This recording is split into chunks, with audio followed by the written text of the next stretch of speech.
Kasthuri Patto. I'm a Member of Parliament from Malaysia. I represent Pakatan Harapan government, and I'm here at the World Congress Against the Death Penalty to learn best practices on how Malaysia can be a country within the Southeast Asian region and also the ASEAN region to be a nation that has abolished the death penalty. Before the change of government, the Pakatan Harapan manifesto stated that there would be the abolition of the death penalty, and I hope to see this through with the new regime in Malaysia. So as we know that on the 10th of October 2018, the de facto Minister of Law in Malaysia had announced that Malaysia will abolish the death penalty in totality. This has resonated very positively amongst EU nations, the European Parliament, as we had heard. Even Richard Branson had made a mention of it. So we know that Malaysia is now in the limelight as perhaps a nation within ASEAN to be a country that will abolish the death penalty in its entirety.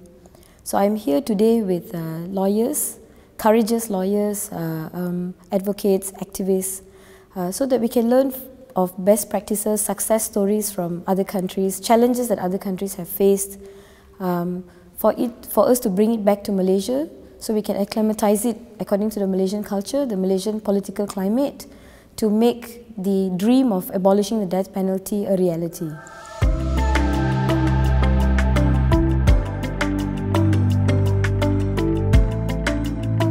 So Malaysia is a retentionist country. We still have the death penalty, and there are crimes in Malaysia that warrant the mandatory death penalty, and the remainder fall under the death penalty. As to date, there are more than 1,200 inmates who are on death row. More than 60% of them are Malaysians, and a big number of them are for drug-related offences. So we hope that, that other ASEAN countries, EU, countries that have abolished the death penalty, can come forward and support Malaysia, help us to spread the message of the right to life, dignity, humanity, justice, equality and freedom, which are all essential tenets of what a sovereign nation should uphold in our steps to abolish the death penalty.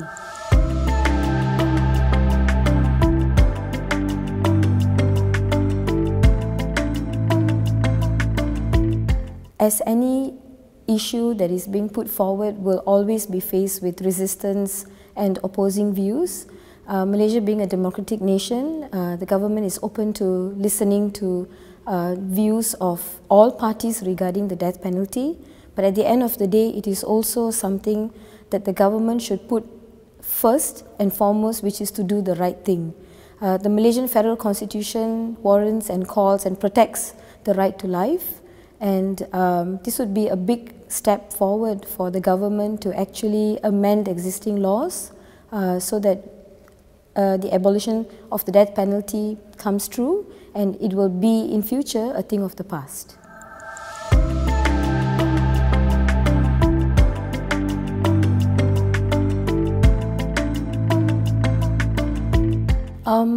Of course, I mean in the past, the head of the European Union to Malaysia has been extremely supportive when we organize forums, discussions, dialogues on the abolition of the death penalty. With that, we have ECPM, PGA, Amnesty International, peine, MADPAT, who have come together with their resources, with their manpower, with their stories to help to narrate the true essence of why death penalty needs to go.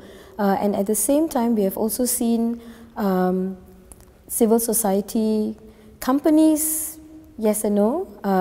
Many companies, private companies, tend to go with what governments normally stand for. But we hope that more companies come forward in upholding human rights, and at the same time in that, the right to life.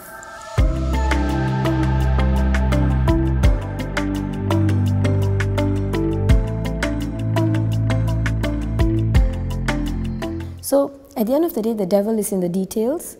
More than 80% of Malaysians on death row fall in the lower income group, which means they were either uneducated, marginalized, minority, unemployed, jobless, who make up a big chunk of those who are serving under the death row. So this brings a big argument on the economic situation of the country and how it is a contributing factor, if not it's a driving factor, to increasing the number of crime in the country, and then which then warrants the death penalty. When was the last time that we had heard that a person of high stature in a country being charged for, let's say, murder and locked up away under death row? You very, very often hear a laborer, a jobless man or a contractor, taxi driver, bus driver. So these are the kind of groups that are affected by it. So we're talking about a system that is contributing to people being put away under the death row. So to humanize the issue would be to speak about bread and butter issues and then equate that with the need, the urgency to abolish the death penalty. A government cannot be executing people when it's not committed to ending crime. Government cannot be executing people if it is not committed to uplifting socio-economic status of its people. It doesn't solve anything, and as we all know, the death penalty is certainly not a deterrent. In Malaysia, there has been an increase of number of inmates on death row compared to the years before this, and I foresee an increasing trend when you have mandatory death penalty, which means there's no discretion given to judges or courts.